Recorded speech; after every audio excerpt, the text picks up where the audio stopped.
Hello friends, welcome to my channel. ఈరోజు మనం cabbage curry చేద్దాం. దాని కొరకు నేను ముందుగా 300 గ్రామ్స్ క్యాబేజ్ని విధంగా సన్నగా కట్ చేసి పెట్టిన. ఇప్పుడు ఈ క్యాబేజ్ని హాట్ వాటర్లో వేసి 3 మినిట్స్ ఉంచాలి.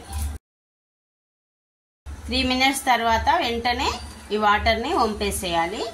ఇలాగే స్టవ్ మీద పెట్టి 3 మినిట్స్ ఉడికించాలి అన్నమాట.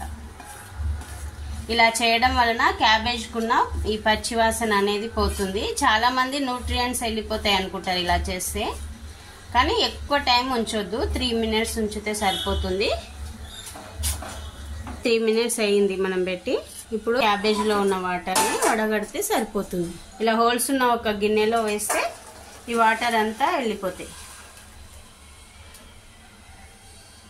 మీరు ఒక్కసారి ఇలా ట్రై చేసి చూడండి, టేస్ట్ చాలా బాగుంటుంది. పిల్లలు కూడా చాలా ఇష్టపడి తింటారు. క్యాబేజ్ స్మెల్ అనేది అస్సలు ఉండదు. ఇప్పుడు ఇది పక్కకు పెట్టేద్దాం వాటర్ వెళ్ళిపోయే వరకు. ఇప్పుడు ఈ కర్రీకి కావాల్సిన మసాలా ప్రిపేర్ చేద్దాం. ఒక కడాయి స్టవ్ పైన పెట్టి కొద్దిగా వేడెక్కనివ్వాలి. ముందుగా 1 టేబుల్ స్పూన్ అంతా శనగపప్పు వేసి వేయించాలి. కొద్దిగా కలర్ చేంజ్ అవ్వాలి.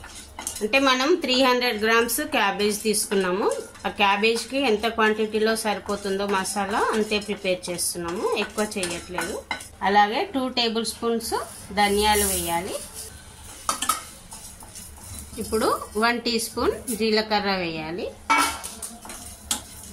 అలాగే 6 ఎండుమిర్చి వేయాలి, రెడ్ చిల్లీస్.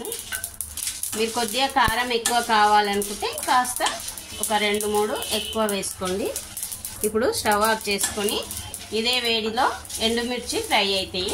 ఇప్పుడు మీకు కావాలంటే 2 ఇంచెస్ ఎండు కొబ్బరి వేసుకోండి, సన్నగా కట్ చేసి. నేను ఈ కర్రీలోకి పచ్చి కొబ్బరి వేస్తా లాస్ట్ లో, అందుకే నేను ఎండు కొబ్బరి తీసుకోవట్లేదు. మీ దగ్గర పచ్చి కొబ్బరి అవైలబుల్ గా లేకుంటే ఎండు కొబ్బరి తీసుకోండి. ఈ కడాయిలోనే వేసి వేయిస్తే సరిపోతుంది. ఇప్పుడు వీటిని కొద్దిగా చల్లారనివ్వాలి.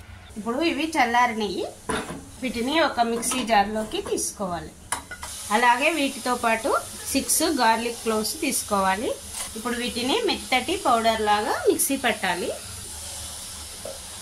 ఈ విధంగా పట్టాలి. ఇప్పుడు దీనిని పక్కకు పెట్టి కర్రీ ప్రిపేర్ చేద్దాం. ఇప్పుడు మనం క్యాబేజ్ కర్రీ ప్రిపేర్ చేద్దాం. దాని కొరకు ముందుగా స్టవ్ పైన కడాయి పెట్టి అది వేడెక్కాక 3 to 4 టేబుల్ స్పూన్స్ ఆయిల్ వేసుకోవాలి. ఇప్పుడు ఆయిల్ వేడెక్కాక 1/2 టీ స్పూన్ ఆవాలు, 1/2 టీ స్పూన్ జీలకర్ర వేసి కొద్దిగా వేగనివ్వాలి. ఇప్పుడు 1.5 టేబుల్ స్పూన్స్ శనగపప్పు వేసి కొద్దిగా కలర్ చేంజ్ అయ్యే వరకు వేగనివ్వాలి. ఇప్పుడు ఒక చిన్న సైజు ఆనియన్ ఈ విధంగా సన్నగా కట్ చేసి వేయాలి. అలాగే కొద్దిగా కరివేపాకు వేసి ఈ ఆనియన్స్ కొద్దిగా కలర్ చేంజ్ అయ్యే వరకు వేయించాలి. ఇప్పుడు కొద్దిగా పసుపు వేయాలి.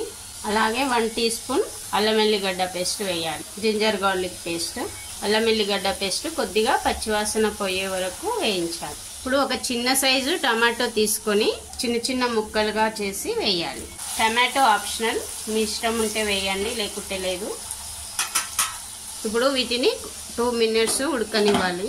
ఇప్పుడు టమాటో ఉడికిన తర్వాత మనం నీళ్లు వడగట్టి పెట్టినాం కదా, ఈ క్యాబేజ్ని వేసి ఉడికించాలి.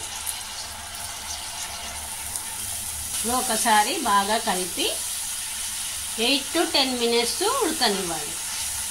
అంటే మధ్య మధ్యలో అడగంటకుండా కలుపుతూ ఉండాలి. ఫ్లేమ్ని లో టు మీడియం ఫ్లేమ్లో పెడుతూ మధ్య మధ్యలో కలుపుతూ 8 to 10 మినిట్స్ ఉడకనివ్వాలి. ఇప్పుడు 1/2 టీ స్పూన్ వరకు సాల్ట్ వేయండి. సాల్ట్ మీ రుచికి తగినంత వేసుకోండి. ఇప్పుడు మనం ప్రిపేర్ చేసిన మసాలా వేసి కలపాలి. ఇప్పుడు దీనిని ఒక 3 మినిట్స్ ఉడికించాలి లో ఫ్లేమ్ మీద పెట్టి. ఇప్పుడు కర్రీ రెడీ అయింది. లాస్ట్లో కొద్దిగా పచ్చి కొబ్బరి తురుము, అలాగే కొద్దిగా కొత్తిమీర తరుగు వేసి ఒకసారి కలిపితే సరిపోతుంది. ఇప్పుడు స్టవ్ ఆఫ్ చేసి 2 మినిట్స్ మూత పెట్టి ఇలాగే ఉంచాలి. తర్వాత సర్వింగ్ బౌల్లోకి తీసుకుంటే సరిపోతుంది. క్యాబేజ్ కర్రీ రెడీ అయిందండి. ఈ రెసిపీ కనుక నచ్చితే మీరు ఒకసారి ట్రై చేసి మీకు ఏ విధంగా వచ్చిందో కామెంట్ సెక్షన్లో చెప్పండి. అదేవిధంగా నా వీడియో కనుక నచ్చితే ఒక లైక్ చేసి నా ఛానల్ని సబ్స్క్రైబ్ చేయడం మర్చిపోకండి. ఇంగ్రీడియంట్స్ డిస్క్రిప్షన్లో ఉంటాయండి. Thanks for watching.